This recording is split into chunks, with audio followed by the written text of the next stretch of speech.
حربے ٹوٹ جائیں، مگر اسلام کا آسمانی حربہ کہ جو نہ ٹوٹے گا اور نہ کند ہوگا جب تک کہ دجالیت کو پاش پاش نہ کر۔ جی بہت بہت شکریہ حافظ مظفر احمد صاحب، جزاک اللہ۔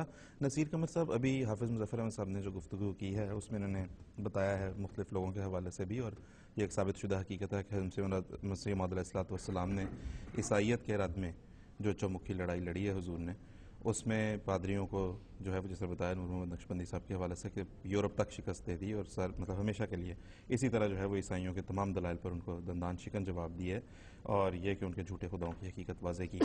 لیکن دوسری طرف ہم یہ دیکھتے ہیں کہ ایک چینل پہ پچھلے دنوں ایک صاحب بیٹھے یہ کہہ رہے تھے کہ مرزا غلام احمد صاحب قادیانی نے علیہ السلام یہ خود اعتراف کیا ہے کہ میں انگریز کا خود کاشتہ پودا ہوں۔ میں آپ سے اس کا صرف ایک دو ٹوک جواب چاہوں گا، کہیں حضرت صاحب نے یہ تحریر فرمایا ہے کہ میں انگریز کا خود کاشتہ پودا ہوں؟ حضرت مسیح موعود علیہ السلام نے اپنی کسی کتاب میں، کسی تحریر میں، کسی تقریر میں ہرگز یہ نہیں فرمایا کہ آپ یا آپ کا دعویٰ یا آپ کی جماعت کسی کے متعلق بھی قطعاً یہ نہیں فرمایا کہ یہ انگریز کا خود کاشتہ پودا ہے۔ اور ویسے بھی یہ بات عقلاً بھی، جیسے کہ ابھی آپ نے حافظ صاحب کا جواب سنا ہے، یہ ناممکن سی بات ہے کہ انگریز نے کسی کو خود کھڑا کیا ہو اور آپ فرمائیں کہ مجھے انگریز نے کھڑا کیا ہے تاکہ میں ان کے خدا کو مار دوں۔ تو یہ اتنی یعنی بودی اور فضول سی بات ہے کہ اس کو عقل مانتی نہیں، ناممکن سی بات ہے۔ لیکن حضرت مسیح کے برعکس حضرت مسیح موعود علیہ السلام نے بار بار بڑے زور کے ساتھ، بڑی قطعیت کے ساتھ یہ فرمایا کہ مجھے خدا نے کھڑا کیا ہے، مجھے خدا نے بھیجا ہے اس زمانے کی اصلاح کے لیے۔ میں چند جملے ان میں سے جو آپ نے بہت جگہوں پہ اس کا ذکر فرمایا، میں نے چند جملے انتخاب کیے ہیں وہ میں پیش کرتا ہوں۔ حضرت مسیح موعود صلی اللہ علیہ وسلم فرماتے ہیں، میں حضرت قدس کا باغ ہوں، جو مجھے کاٹنے کا ارادہ کرے گا وہ خود کاٹا جائے گا۔ اسی طرح آپ فرماتے ہیں، دنیا مجھ کو نہیں پہچانتی لیکن وہ مجھے جانتا ہے جس نے مجھے بھیجا ہے۔ یہ ان لوگوں کی غلطی ہے اور سراسر بدقسمتی ہے کہ میری تباہی چاہتے ہیں۔ میں وہ درخت ہوں جس کو مالک حقیقی نے اپنے ہاتھ سے لگایا ہے۔ اسی طرح رسالہ الوصیت میں حضرت مسیح موعود علیہ السلام فرماتے ہیں، میں خدا کی ایک مجسم قدرت ہوں اور میرے بعد بعض اور وجود ہوں گے جو دوسری قدرت کا مظہر ہوں گے۔ اور پھر اپنی جماعت کے متعلق فرمایا کہ تم خدا کے ہاتھ کا ایک بیج ہو جو زمین میں بویا گیا۔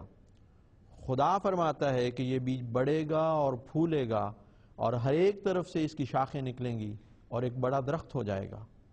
اسی طرح آپ فرماتے ہیں نزول المسیح میں، خدا کا فرمودہ کبھی خطا نہیں گیا اور نہ جائے گا۔ اگر یہ کاروبار انسان کا ہوتا تو ضرور ان کی جان توڑ کوششوں سے یہ تمام سلسلہ تباہ ہو جاتا۔ آپ آگے جا کے آپ فرماتے ہیں، یہ لوگ خود سوچ لیں کہ اس سلسلے کے برباد کرنے کے لیے کس قدر انہوں نے زور لگائے اور کیا کچھ ہزار جان کاہی کے ساتھ ہر ایک قسم کے مکر کیے، یہاں تک کہ حکام تک جھوٹی مخبریاں بھی کیں، خون کے جھوٹے مقدموں کے گواہ بن کر عدالتوں میں گئے اور تمام مسلمانوں کو میرے پر ایک عام جوش دلایا اور ہزارہا اشتہار اور رسالے لکھے اور کفر اور قتل کے فتوے میری نسبت دیے اور مخالفانہ منصوبوں کے لیے کمیٹیاں کیں، مگر ان تمام کوششوں کا نتیجہ بجز نامرادی کے اور کیا ہوا؟ بس اگر یہ کاروبار انسان کا ہوتا، کسی نے لگایا ہوتا یا خود بنایا ہوتا، آپ فرماتے ہیں اگر یہ کاروبار انسان کا ہوتا تو ضرور ان کی جان توڑ کوششوں سے یہ تمام سلسلہ تباہ ہو جاتا۔ کیا کوئی نظیر دے سکتا ہے کہ اس قدر کوششیں کسی جھوٹے کی نسبت کی گئیں اور پھر وہ تباہ نہ ہوا بلکہ پہلے سے چند ہزار ترقی کر گیا؟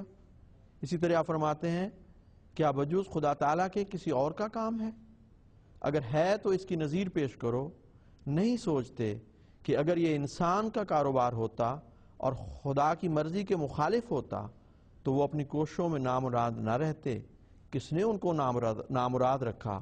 اسی خدا نے جو میرے ساتھ ہے۔